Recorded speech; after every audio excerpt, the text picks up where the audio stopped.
안녕하세요. 김병주입니다. 우리는 4차 산업혁명 시대에 살고 있습니다. 신상품이 출시되는 속도는 날로 빨라지고 대다수 기업들은 이런 경쟁에서 살아남기 위해 필사적인 노력을 기울이죠. 이런 기업들에게 어떤 전략이 필요할까요? 2500년 전 손자는 이에 대한 답을 제시합니다. 바로 졸속 전략이죠.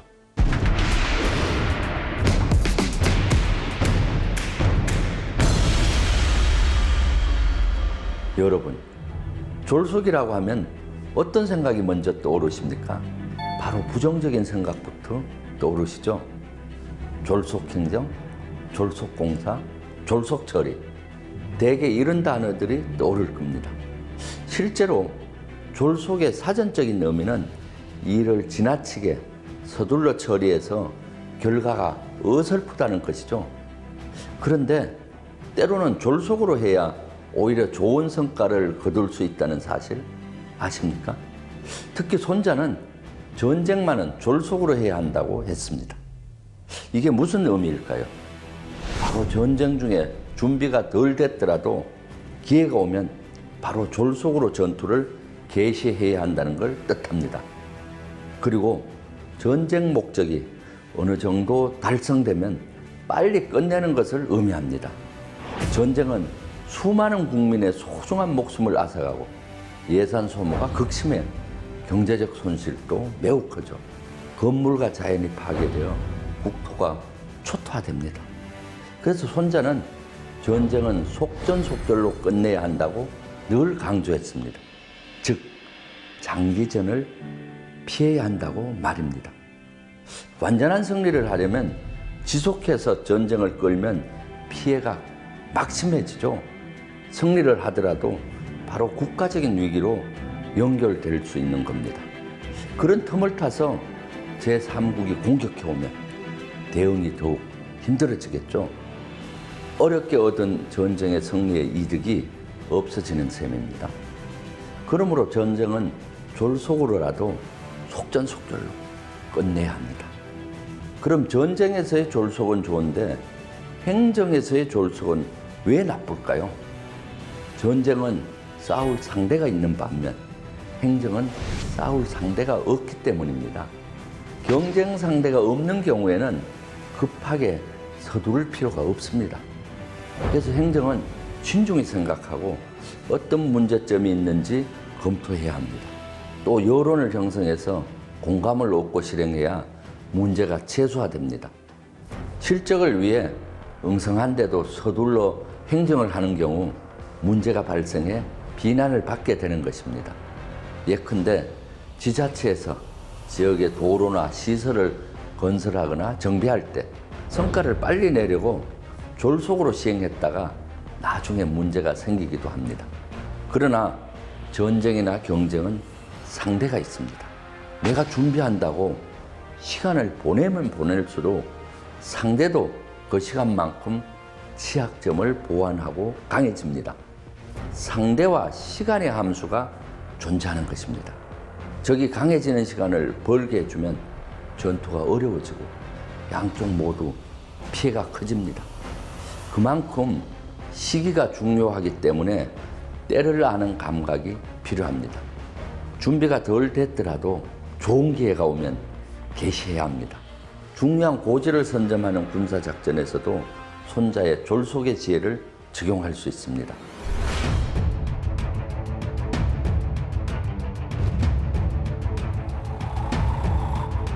중요 고지를 선점하는 일은 부대 방어의 중요한 일이죠. 한 보병대대가 어떤 산을 방어하라는 임무를 받았다고 가정해 봅시다. 이런 상황에서 대대장은 부하들에게 철저한 준비를 요구하겠죠. 방어 기간 필요한 식량, 탄약, 장애물, 통신선 등 준비하는 데 많은 시간을 들이겠죠. 그런데 대대 전체가 방어 준비물을 다 갖추고 주둔지를 나서려면 시간이 많이 소요됩니다.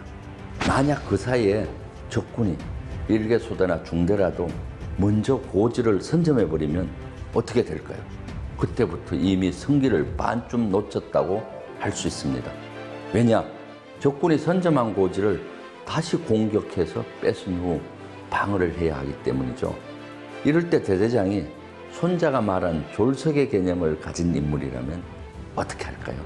우선 일개소대나 중대를 기본적인 방어 준비만 갖추게 해서 먼저 산으로 보내 방어시킬 겁니다.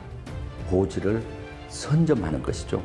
이후 대대가 다 준비되면 그때 나머지 대대원들을 이끌고 가면 쉽게 임무를 수행할 수 있습니다.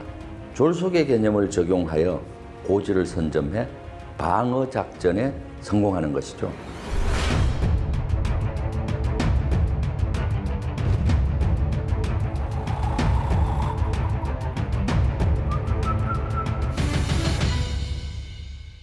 이러한 졸속을 통한 선점 효과는 기업에도 적용됩니다. 지금은 4차 산업혁명 시대입니다. 변화 속도가 빠르고 그 폭은 넓죠. 이처럼 모든 것이 빨리 이루어지는 시대에 완벽히 준비해서 시행하려고 하면 이미 늦습니다. 이 시대는 졸속 전략이 필요합니다. 경쟁사보다 먼저 신제품을 출시하고 지속해서 보완하고 발전시키는 것, 바로 졸속의 지혜를 갖춰야 하죠. 오늘날 삼성 스마트폰이 애플과 더불어 세계 모바일 시장을 선점할 수 있었던 비결은 무엇이었을까요? 바로 변화하는 시대에 맞춘 신제품을 발빠르게 시장에 선보였기 때문입니다. 아날로그 시대에 일본 전자기업은 기술적인 면에서 앞서 나갔습니다. 한국 기업이 그런 일본 기업을 따라잡는 것은 불가능한 일이라 여겨졌죠. 하지만 디지털 시대가 도래하면서 한국 기업이 일본 기업을 앞지를 수 있었습니다. 한국 기업의 졸속 전략이 먹히는 시대가 왔기 때문이죠. 한국 기업들은 일본 기업보다 먼저 시장을 선점하며 끊임없이 자기 파괴의 혁신을 이어갔습니다. 한국 기업은 우선 신상품을 출시 후 문제점이 포착되면 수정 보완했습니다. 디지털 시대의 속도에 맞춘 것이죠. 반면에 일본 기업은 왜 뒤처졌을까요? 일본인 특유의 꼼꼼함이 오히려 독이 됐습니다. 일본 기업은 완벽한 제품을 출시하고 싶어 합니다. 그래서 제품을 내놓기 전에 수백 번의 시험을 거듭하고 문제점을 보완하려고 했죠. 완벽함을 추구하느라 출시 시점은 늦어질 수밖에 없었습니다. 그 사이 시장에서 도태될 수밖에 없었던 것이죠. 예전에는 외국에서 한국인 특유의 빨리빨리 문화를 부정적으로 묘사했습니다. 하지만 요즘 시대에는 한국인의 일처리가 매우 빠르다며 긍정적으로 받아들입니다. 이러한 우리나라 특유의 민첩성 덕분에 단시간에 눈부신 경제 성장을 이룰 수 있었고, 디지털 기술이 세계 최고 기술 수준으로 발전할 수 있었죠. 최근에도 우리는 졸속의 효과를 경험했습니다. 바로 코로나19 때문이었죠. 사태 초반 하루 100여 명 이상의 확진자가 나오면서 전 국민이 공포에 떨어야 했는데요. 그런데 위기의 시간은 길지 않았습니다. 우리나라가 코로나 바이러스에 빠르게 대응하면서 확진자 수는 크게 줄어들었고 전 세계적으로 K-방역의 우수성을 알릴 수 있었습니다. 그 비결은 다름 아닌 졸속이었는데요. 바이러스와의 전쟁은 시간 싸움입니다. 한 명의 감염자라도 더 생기지 않게 하는 것이 최선의 대응책이었죠. 이를 위해 우리나라는 신속하게 움직였습니다. 진단키트에 대한 규제를 빠르게 풀어서 한시라도 빨리 코로나 검사를 진행할 수 있도록 했죠. 확진자가 나온 지역과 동선을 빠르고 투명하게 공개해 바이러스의 확산을 효과적으로 막아냈습니다. 마스크 대란이 일어났을 당시에도 주 5일 보급제를 빠르게 도입해 곧 수급 안정을 이뤄냈습니다. 코로나19라는 유례없는 바이러스와 싸우면서 그때그때 가장 빠른 대응책을 찾아 실행에 옮긴 것이죠. 그야말로 졸속의 긍정적인 효과를 제대로 확인한 사례입니다. 우리는 또 언제 코로나19와 같은 악재를 만날지 예측할 수 없습니다. 그만큼 우리를 둘러싼 환경은 수시로 변하고 있고 그 변화의 속도마저 빨라지고 있는데요. 경영계도 마찬가지입니다. 최근 졸속과 같은 맥락에서 주목받고 있는 한 가지 경제 이론이 있습니다. 바로 선점 효과인데요. 일명 쿼티 효과라고도 불리고 있죠. 쿼티란 컴퓨터 키보드의 왼쪽 위 배열이 Q, W, E, R, T, Y 순으로 되어 있는 것을 본따서 만든 용어인데요. 그런데 왜 우리는 이런 쿼티 배열을 따르게 된 걸까요? 사실 여기엔 특별한 이유가 없습니다. 초창기 타자기 자판 배열을 그저 똑같이 따라해온 것뿐이죠. 이에 대해 인체공학적으로 불합리하다는 지적이 제기됐지만 이미 사용자들이 익숙한 자판 배열을 바꾸기는 매우 어려웠습니다. 이렇게 불합리한 면이 있어도 널리 퍼져 있어 바꾸기 어려운 현상을 선점 효과 혹은 쿼티 효과라고 합니다.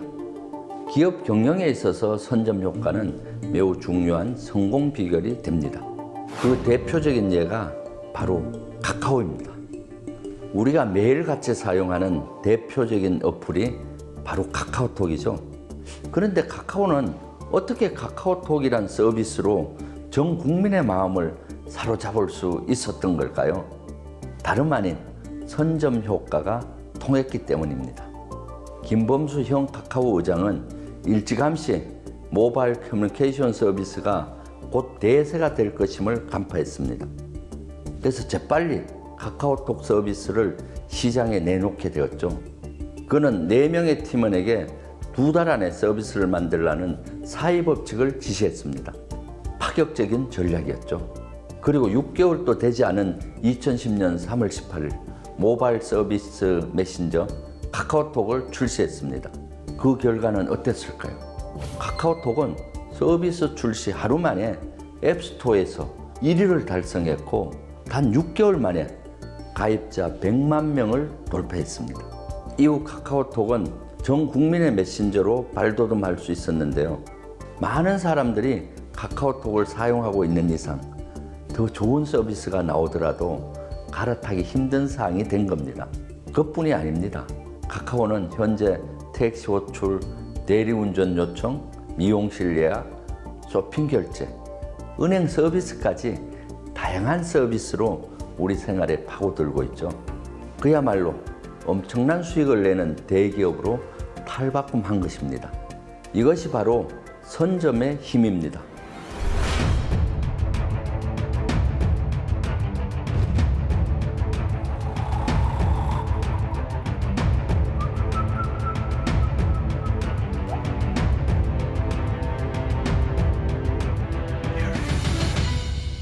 지금까지 졸속에 대해 알아봤는데요. 이는 준비와 가정상에서의 졸속이었습니다. 아직 상세히 말씀드리지 못한 졸속이 또 있습니다. 바로 목표에서의 졸속입니다. 혼자는 전쟁을 할 때 어느 정도 목표가 달성되면 졸속으로 마무리해야 한다고 했습니다. 이것이 목표에서의 졸속입니다. 실제 독일의 사례를 한번 보겠습니다.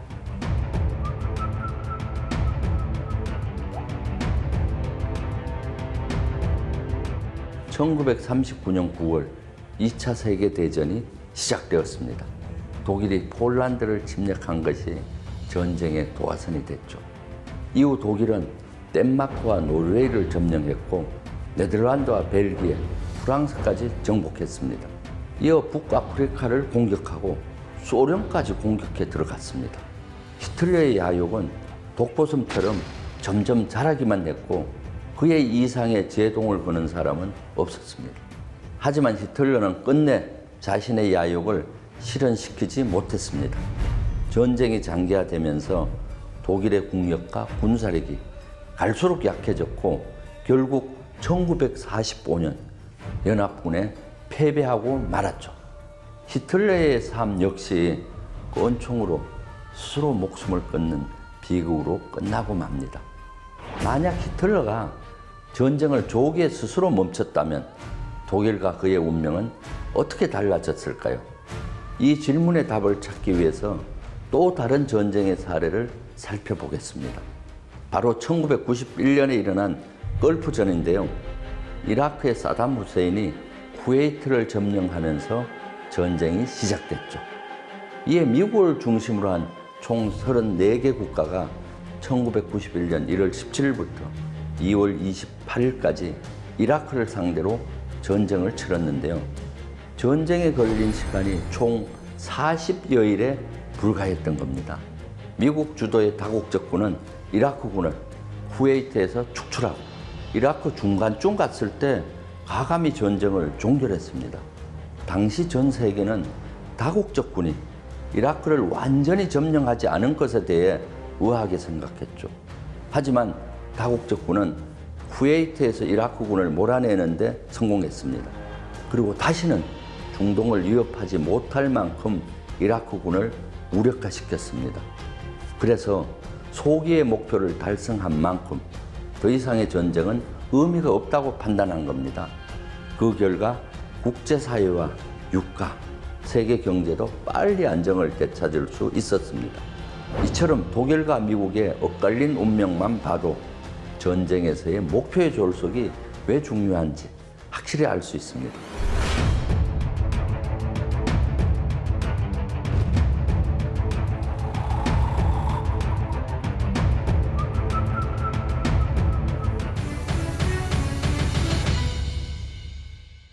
그런데 여러분, 손자가 말한 졸속의 지혜는 단순히 전쟁이나 기업 간의 경쟁에 국한되지 않습니다.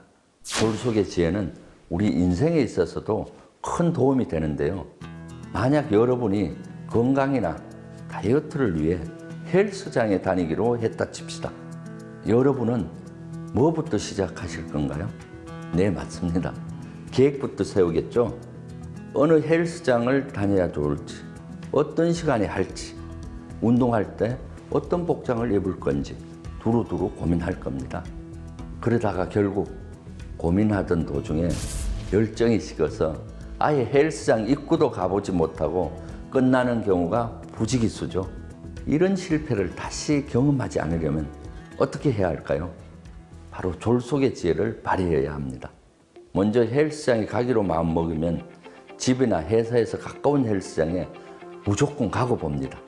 일단 운동을 시작하면서 내가 어떤 시간에 하는 것이 좋을지를 계획하고 또 어떤 프로그램이 맞는가를 알아보는 것이 훨씬 더 효율적입니다. 사람의 열정도 한정적인 자원입니다. 오직 완전한 계획을 세우기 위해 시간을 허비하다가 시작하기도 전에 열정과 에너지를 소진하면 안 됩니다. 많은 분이 즐기는 등산에서도 졸속의 지혜를 발휘할 수 있습니다. 만일 여러분이 친구들과 등산을 하다가 갑자기 기상 상태가 안 좋아져서 소나기가 온다면 어떻게 해야 할까요? 이때는 바로 코스를 바꿔야 합니다. 계곡으로 갈 예정이었으면 다른 곳으로 목적지를 변경해야 하죠. 그렇지 않고 최초의 계획에만 집착하면 낭패를 볼 수 있습니다. 하지만 우리는 가끔 융통성 없이 원칙만 고집하다가 돌발 사항에 신속하게 대처하지 못해 일을 그르칠 수 있습니다. 목표도 마찬가지입니다. 산을 오를 때 대부분 정상까지 오를 것을 목표로 삼습니다. 하지만 중간에 변수가 생겨 지체된 경우라면 처음의 목표도 바꿔야 합니다. 만약 무리해서 정상까지 올라가면 하산할 때 어둠을 만날 수도 있습니다. 또 길을 잃어 공경에 처할 수도 있습니다. 이럴 때는 중간까지 갔다가 가감히 내려와야 자신을 온전하게 지킬 수 있습니다. 온전하면은 나중에 다시 올라갈 기회가 생기지만 위험에 빠지면 그런 기회는 다시 오지 않을 수 있습니다. 공부할 때도 졸속의 지혜를 활용해 보세요. 어느 대학의 통계 자료에 의하면 박사과정을 수료하고 실제 박사학위를 취득한 인원은 약 30%밖에 안 된다고 합니다. 왜 이런 결과가 나왔을까요? 박사학위를 받기 위해 3년 동안 열심히 공부하고 시간과 돈을 투자했는데 왜 끝내 박사학위를 따내지 못하는 걸까요? 박사학위를 받기 위해서는 박사 논문을 작성하고 패스해야 합니다. 그런데 박사학위를 받지 못하는 대부분은 박사 논문 작성에 지나치게 부담감을 느끼는 경우가 많습니다. 박사 논문을 대단히 잘 쓰고 싶은 생각에 제목을 정하는데 몇 개월을, 목차를 정하는데 한 반년 이상을 허비하는 경우가 많습니다. 그리고 자료만 찾으며 중압감에 시달리다가 결국 박사 논문을 완성 못하는 경우가 있죠. 하지만 졸속의 지혜를 활용한다면 이야기는 달라집니다. 논문 역시 졸속으로 시작해 보는 것이죠. 논문을 잘 써야지라고만 생각했지 아무도 졸속으로 써야지라고는 생각해 본 적 없을 거예요. 하지만 졸속으로라도 쓰겠다고 마음먹는 순간 자신을 가로막는 불필요한 부담감이 사라져 행동력이 생기게 됩니다. 그리고 논문의 내용은 나중에 얼마든지 수정 보완을 해 나가면 됩니다.